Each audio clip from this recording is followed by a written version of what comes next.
Hi there. I've been talking to many of our clients over the last week and a half, and a lot of them have the same question. How's the market?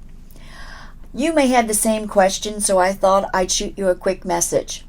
COVID-19 has caused a lot of uncertainty. It's day by day, hour by hour. Some of our buyers and sellers have decided to pause, and we support them in that decision. We continue to communicate with them and keep them apprised of what's happening in the market and what may be happening in the market when they decide to re-engage. Some of our clients are in desperate need to buy or sell, and they're moving forward under our safety protocols, with our smart marketing, our virtual processes, and other protocols to address the concerns right now. I will continue to update you on social media and other venues.